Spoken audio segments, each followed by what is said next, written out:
Hi fifth graders, my name is Mia and I'm going to share some really cool animals with you today from a place where there's lots of rain and tons of trees. Where do you think it is? The rainforest. That's where we're going to travel to today. So the rainforest has 4 different floors. The very top one is the emergent layer. It's the very tip tops of the trees. It's very sunny. Right under that is called the canopy. Most amount of food there. Right under the canopy is called the understory. The understory has very low sunlight and tons of insects. And right under the emergent layer is the forest floor.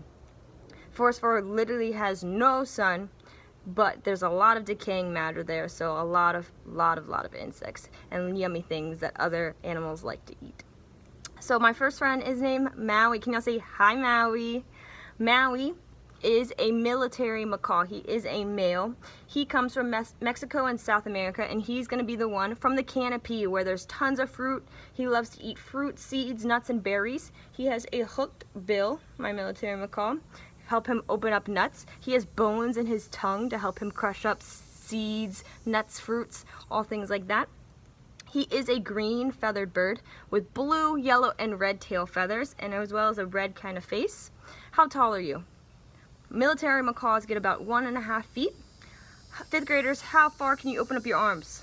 Most fifth graders' arm span is about 2 feet. Military macaw's wingspan is 3.5 feet, so 1.5 feet longer than your arms right now.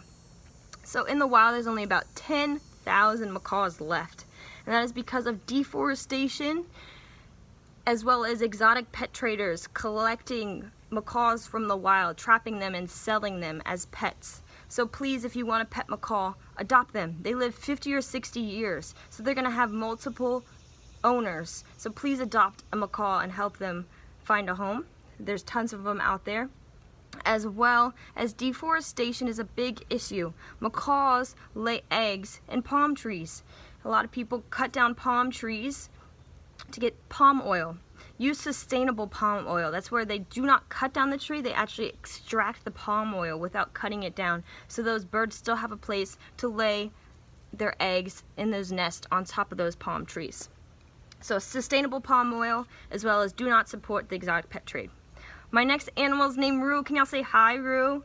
Roo is a 9-banded armadillo. He comes from North, South, and Central America. You may have seen an armadillo here in Louisiana outside before. They are native to Louisiana, but Louisiana is getting very, very hot. Carbon emissions, climate change. So they are moving more south, and they are actually thriving in the rainforest in South America. They thrive in the forest floor of the rainforest because they like to burrow. Dig is what it's called. Burrowing to dig a home. So those burrows are very important. Armadillos actually will then abandon their home to go find another place to burrow. And that abandoned burrow, snakes, rabbits, and possums use that abandoned armadillo burrow as their home. So if we didn't have as many armadillos, those other animals would struggle because they wouldn't have shelter or a home or somewhere to hide if a predator is coming after them. So they like to burrow.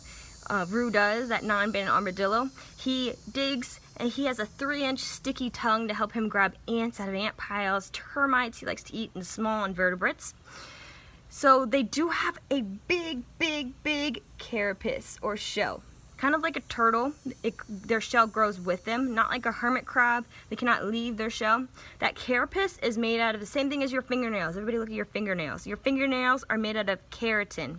So that keratin is the same thing that carapace or a shell is made out of. It is very tough. Big cats and pumas are the only animals that can scratch open those carapaces. But there's not as many big cats in the wild, in the jungles, in the rainforest. So those armadillos are able to move more south into South America in those rainforests and thrive very, very well. Things you can do to help out these armadillos. So it is very hot in Louisiana right now. I'm sweating right now. So things you could do: less carbon emissions, using sustainable energy, more energy that's better for the earth, like solar panels and wind power. The electricity you may have now, puts a lot of chemicals into the air, and it's making the air very hot. And also carbon emissions from your car. Do not sit in your running car. Turn off your car in the drive-thru, or if you're just waiting for someone outside your house, please just turn off your car, roll down the windows, instead of putting more carbon emissions in the air.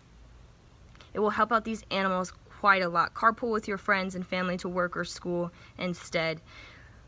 Less carbon emissions is better for everyone. All these animals are part of the food cycle. Whatever we do also affects them. Thank you for exploring the wonders of nature with me. Hope to see you again. Bye, you guys.